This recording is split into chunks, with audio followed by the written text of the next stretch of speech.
Então, galera, a gente foi surpreendido nessa semana pelo anúncio de um início de processo de investigação dos Estados Unidos em relação a o que seria práticas desleais de comércio, tá? E de coisas relacionadas a comércio por parte do Brasil. Eu vou abrir aqui para vocês, esse daqui é um briefing da história toda. Isso daqui é a página do governo americano com tradução do Google, tá, gente? Porque eles têm um mecanismo do USTR, que é United States Trade Representative, do representante de comércio dos Estados Unidos, que tem uma investigação na seção 301 sobre práticas comerciais desleais que eles podem fazer em relação a determinados países. Já fizeram, inclusive, em relação ao Brasil, antes também na década de 80, se eu não me engano, fizeram em relação a outros também. O que isso tem de diferente se comparado com o que o Trump anunciou para o Brasil?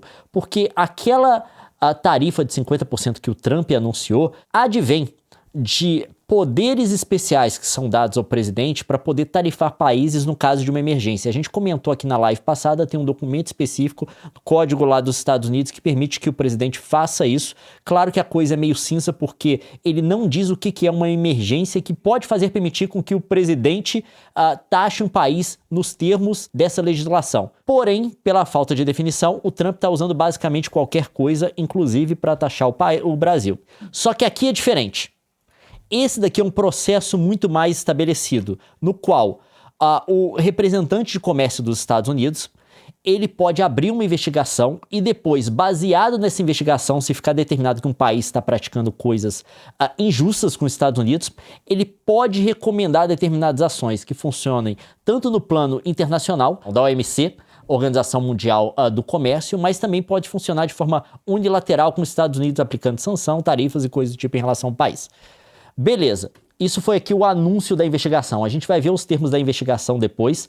Eu não vou falar aqui de forma indireta para vocês, a gente vai ler como está no documento. Que fala aqui: hoje o escritório do representante comercial dos Estados Unidos iniciou uma investigação sobre o Brasil sob a seção 301 da Lei de Comércio de 1974. Isso foi depois dele ter feito o primeiro anúncio das tarifas, tá? Primeiro ele anunciou sem motivo. Isso, então, essas tarifas são debaixo dos poderes de emergência que os Estados Unidos têm em outra legislação. E aí agora eles estão caçando motivo. Mas o que é mais importante disso aqui é isso. Sob a orientação do presidente Trump, estou iniciando, isso daqui é o representante, tá?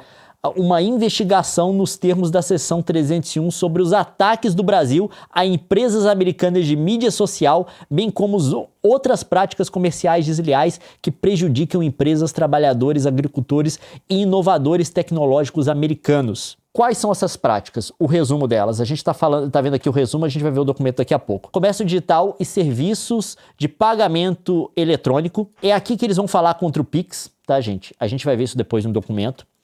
Tarifas injustas e preferenciais. Aqui entra mais um monte de coisa, a gente vai passar pelos detalhes. Fiscalização anticorrupção, vai falar da falha do Brasil em combater corrupção, como se isso fosse o motivo fosse danoso para as empresas americanas de alguma forma. E como se não rolasse nos Estados Unidos. Claro que isso daqui você tem que fazer uma ginástica mental aqui, porque obviamente que não é só mostrar que o Brasil tem corrupção, você tem que mostrar que tem corrupção e que isso é danoso por os interesses americanos de alguma forma. Você tem que estender bastante essa definição, mas vamos lá. Proteção de propriedade intelectual, e aqui vai entrar 25 de março. Pirataria. Tem também o etanol brasileiro, porque o Brasil colocou restrições para importação do etanol americano e coisas do tipo, proteção da indústria brasileira.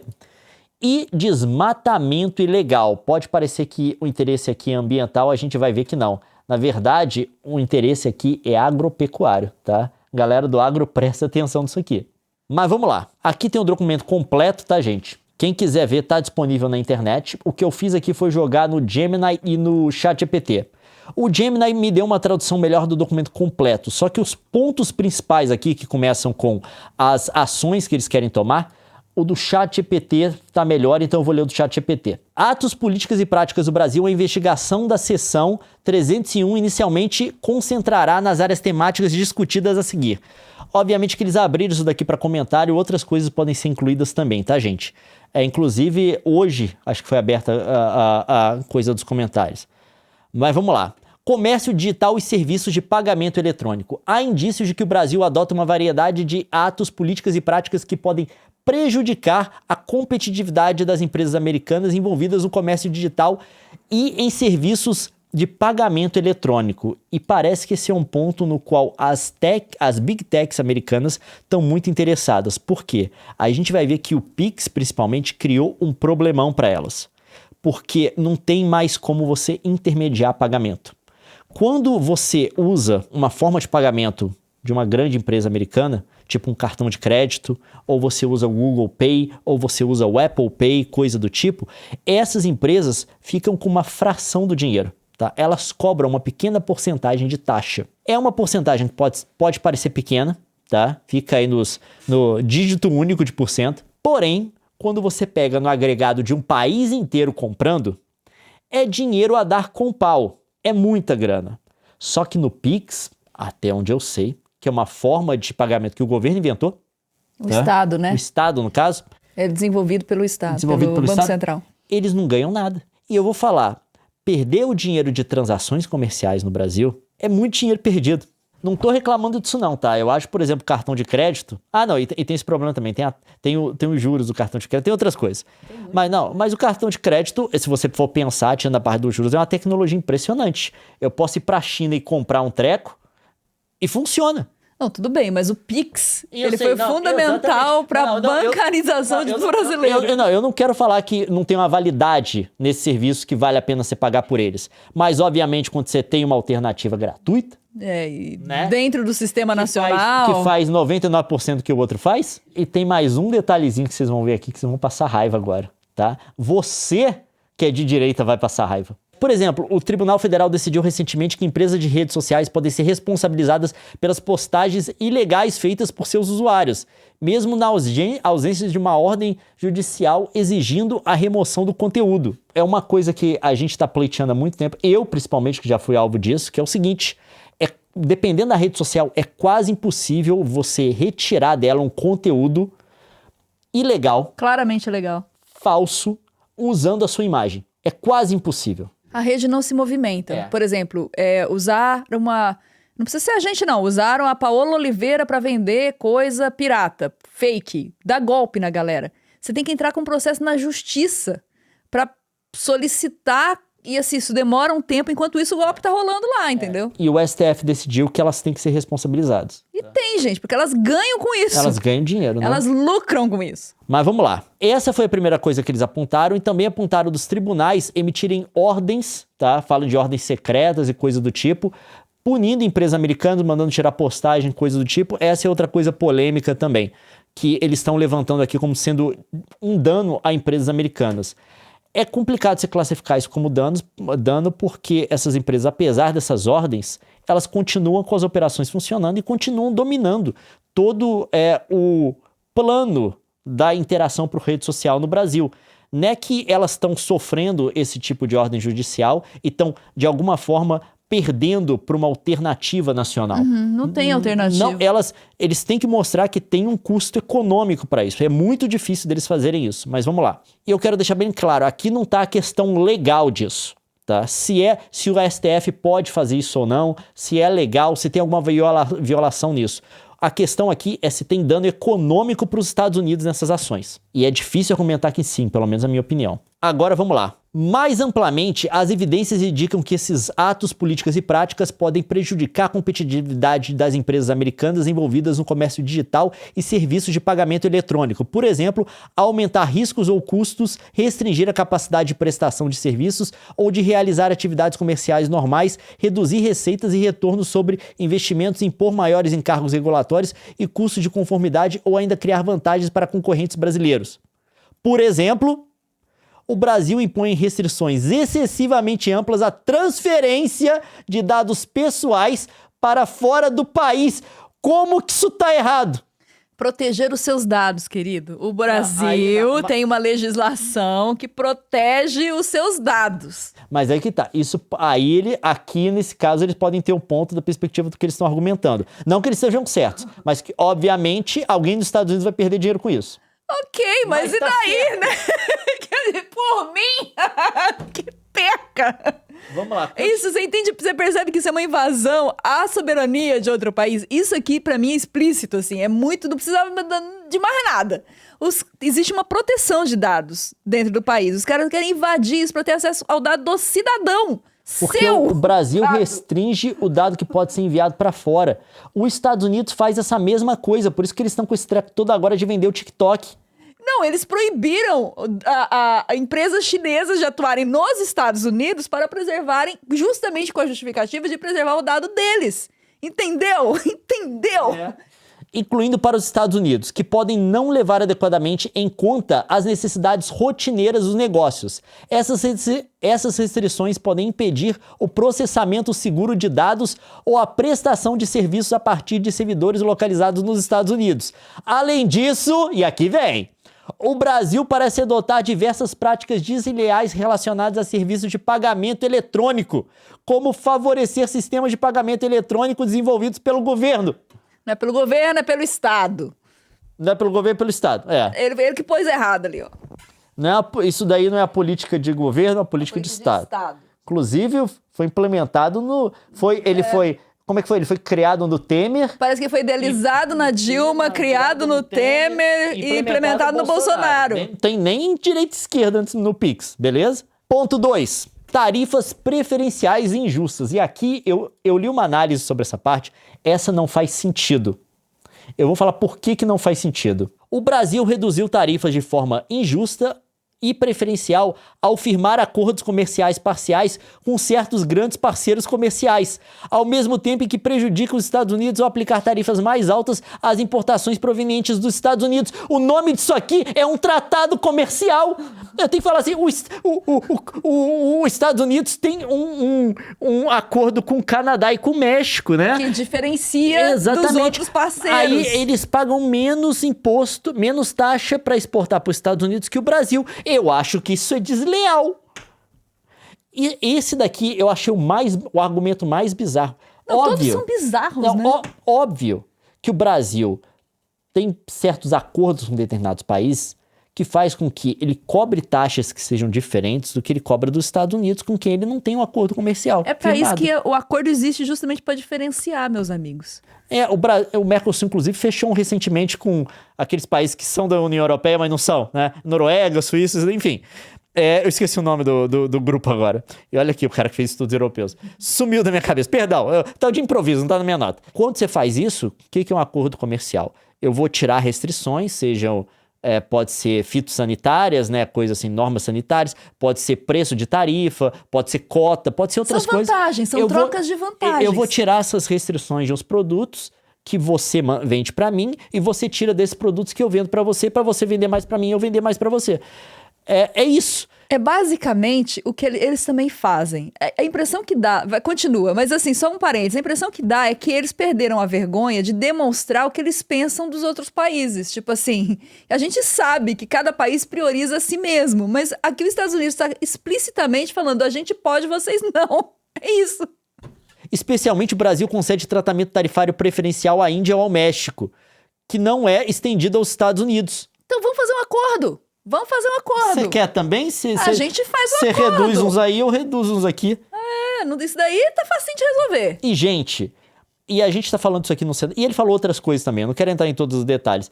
Mas a gente tá num cenário em que o comércio dos Estados Unidos com o Brasil é superavitário. O Brasil compra mais dos Estados Unidos do que vende pra lá. E uma quantia violenta, tipo assim, em 15 anos foram 400 bilhões, não é isso? E ele fala de outras coisas aqui também, nação mais favorecida. Eu não vou entrar em todos esses detalhes, só é um argumento muito bizarro, tá? Só é um argumento muito bizarro. Aí vem a aplicação das leis anticorrupção.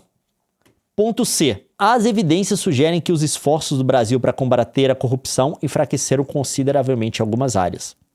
Inclusive... Não, eu vou deixar bem claro. Eu poderia pontuar aqui em qual governo isso aconteceu. Não, mas aí que tá. Qual que é o problema? Todo mundo vai enxergar alguma coisa aqui com a qual você concorda com os Estados Unidos. E, de fato, o Brasil, na minha opinião, o Brasil não faz nem o mínimo que deveria para combater a corrupção. Isso é uma coisa que perpassa todos os governos brasileiros. A gente é desse jeito desde a abertura democrática.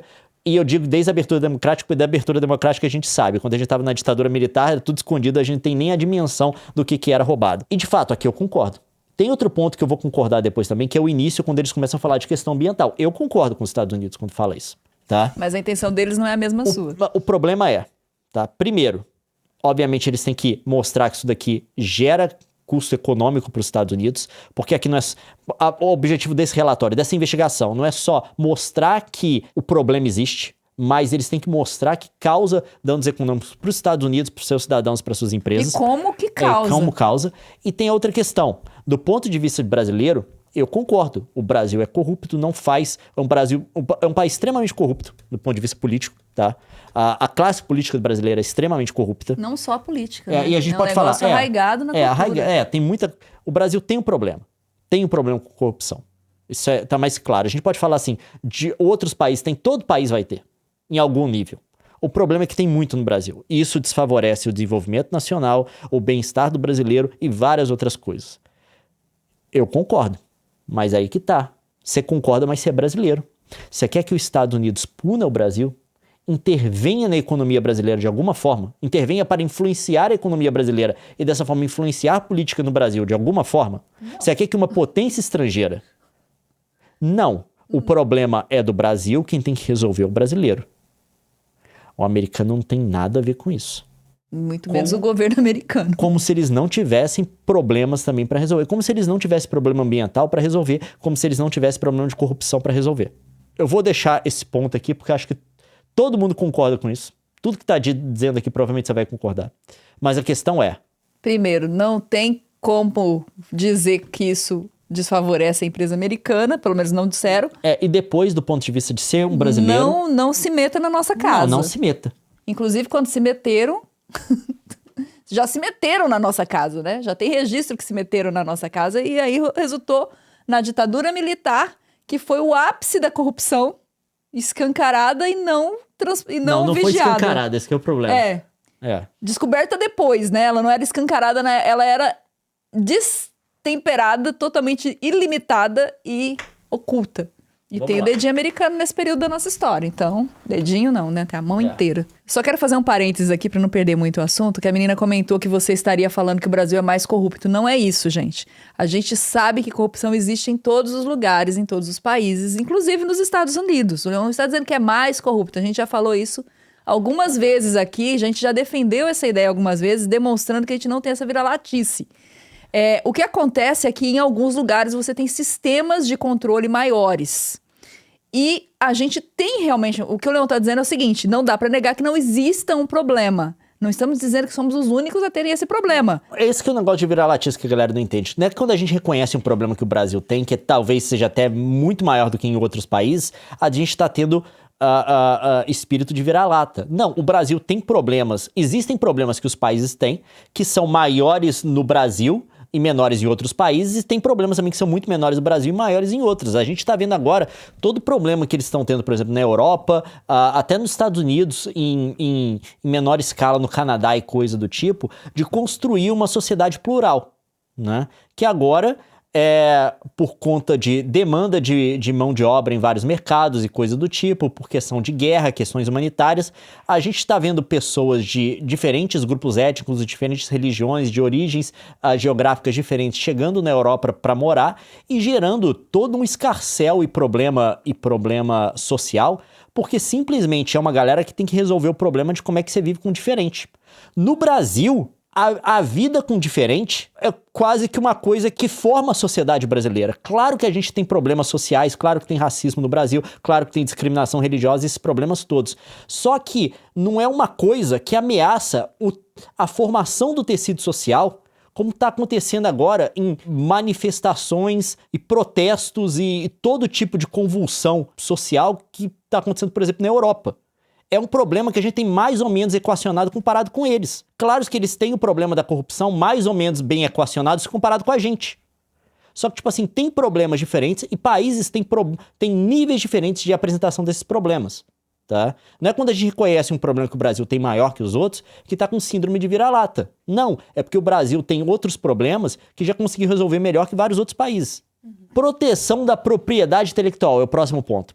O Brasil adota uma variedade de atos, políticas e práticas que aparentemente negam proteção e aplicação adequada e efetiva dos direitos de propriedade intelectual. Não é assim também. Por exemplo, o Brasil falha em lidar de forma eficaz com importação, distribuição, venda e uso generalizado de produtos falsificados. Consoles de videogame modificados, dispositivos de streaming ilícitos e outros dispositivos de contorno que burlam proteções legais.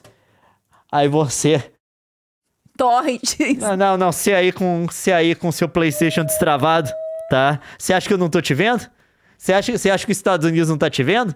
A falsificação continua disseminada porque as ações de fiscalização com apreensão e batidas policiais não são seguidas por penalidade com efeito dissuasório ou por ações que desestabilizem essas práticas comerciais ilegais a longo prazo. Aí começa, gente. A região da rua 25 de Março em São Paulo continua há décadas sendo um dos maiores centros de venda de produtos falsificados, apesar de ações de fiscalização periódicas. E depois fala aqui do tempo médio de pedido em patentes, de biofarmacêuticos. O Brasil, eu não sei se eles estão pensando aqui também no programa de genéricos do Brasil, eu não sei, tá? Agora eles podem ampliar o leque para qualquer lado, né? Além disso, a falha de combater a pirataria de conteúdo protegido por direitos autorais continua sendo uma barreira significativa à adoção de canais legítimos de distribuição de conteúdo, dos quais os Estados Unidos controla quase todos. Acho que no Brasil a alternativa é só a Globoplay, que é nacional. A incapacidade do Brasil em enfrentar esses problemas prejudica os trabalhadores americanos, cujos meios de subsistência estão ligados a setores baseados em inovação e criatividade nos Estados Unidos. Obviamente, aqui ele está tentando conectar esse problema com uma questão real de interesse econômico dos Estados Unidos. Aí que tá. Esse que é o grande problema. Aqui parece que até hoje eles não tiveram problema com isso, né? A 25 de março está rolando aí há muito tempo. No Brasil, de fato, você tem uma prática de pirataria muito grande. Não é nada absurdo se você comparar com outras economias emergentes, tá? Você vai dar uma olhada aí no que é na China, você vai dar uma olhada no que é na Índia, a gente é fichinha. A questão é, o que a gente está vendo aqui, na minha opinião, é claramente o governo americano tentando encontrar qualquer motivo para punir o Brasil. Aqui eles estão atirando para todos os lados. Todos os lados. Aí eles vão reclamar aqui também do acesso ao mercado de etanol, porque etanol, o vulgo álcool para você aí, tá? Se você chama de álcool Ninguém ainda... mais chama de álcool. Não. Você só tem que tomar aí outra dose da vacina, tá? E cuidado que você tá em grupo de risco. Os Estados Unidos e o Brasil são os dois maiores produtores, tá? Os Estados Unidos produz aí quase que o dobro do Brasil, só que o Brasil é segundo lugar em termos de produção de etanol. E o Brasil, ele meio que limita a importação de etanol, o etanol vindo de fora para proteger a indústria, e os Estados Unidos está falando que isso causa um problema para a indústria deles, e aqui provavelmente eles vão achar um problema e vão achar motivo para punir o Brasil, eu acho, porque de fato o Brasil tem umas restrições no mercado de etanol, provavelmente deve ter uma racionalidade toda do governo brasileiro, dos economistas brasileiros para que isso aconteça, mas a grande questão é que de fato o Brasil limita esse mercado de forma considerável. E por fim a gente tem o desmatamento ilegal, e aqui a gente vai ter que ler direito essa parte, porque você vai achar que é só parte em questão ambiental. Muito pelo contrário. Não, deixa eu chegar acho que no terceiro parágrafo. Há indícios de que a aplicação ineficaz das leis e regulamentos ambientais do Brasil tem contribuído para o desmatamento ilegal do país. Pecuaristas e agricultores brasileiros vêm utilizando terras desmatadas ilegalmente para a produção agropecuária, tanto para a criação de gado quanto para o cultivo de uma ampla gama de culturas, incluindo milho e soja. De novo a questão, eu concordo com esse ponto totalmente. Eu quero os Estados Unidos intervir no Brasil por conta disso? Não, é um problema dos brasileiros, os brasileiros resolvem. A conversão de terras desmatadas ilegalmente em áreas de produção agrícola gera uma vantagem competitiva desleal, e aqui que está o ponto, às exportações brasileiras, ao reduzir custos e aumentar a disponibilidade de terras produtivas. E aqui continua, aí vocês vão entender o porquê disso aqui. O Brasil é um importante concorrente dos Estados Unidos nas vendas globais de produtos agrícolas, incluindo carne bovina, milho e soja. Quando a China impõe coerção econômica e restringe ou proíbe importações agrícolas dos Estados Unidos, os produtores brasileiros frequentemente preenchem esse espaço de mercado. Questão ambiental, né? É ambiental que vocês estão preocupados, né? Eles estão com ciúminho, gente. Não é ciúme não, isso daqui pra eles. Porque, tipo assim, o Brasil, na verdade, de certa forma, aumenta a capacidade, o poder de barganha, de negociação que a China tem com os Estados Unidos. Porque a China pode falar assim, vou parar de comprar soja dos seus produtores. Os chineses vão morrer de fome. Não, eu vou comprar dos brasileiros. Então, assim, é uma moeda... Tá? Forte pra essa... Forte. Embora os Estados Unidos mantenham superávit geral na balança comercial com o Brasil em bens e serviços, o déficit comercial dos Estados Unidos com o Brasil, especificamente em produtos agrícolas, aumentou acentuadamente nos últimos anos, de aproximadamente 3 bilhões em 2020 para 7 bilhões em 2024. Isso é um argumento que não faz sentido, porque você está pegando um setor mais. Só. Não, um setor só. Você está pegando um setor só. E por quê? Óbvio que o Brasil vai exportar mais coisa agrícola para os Estados Unidos do que vai comprar deles, porque isso é o que a gente tem. A gente não tem indústria, vocês têm indústria. A nossa indústria é o quê? É o quê? 9, 10% da economia? Ai.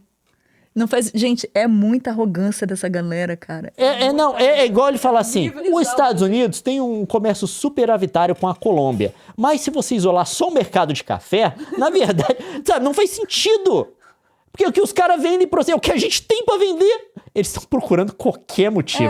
E não existe. Eles estão inventando motivo, né? Estão fabricando. Não é que eles estão procurando pelo em ovo, eles estão fabricando pelo, pegando o super bonder e grudando no ovo. É isso que eles estão fazendo. Aí aqui eles estão falando aqui, volta a falar de desmatamento e coisas do tipo, falam de uso extensivo de trabalho forçado, tem outras coisas também, tá? Várias outras coisas. Madeira ilegal.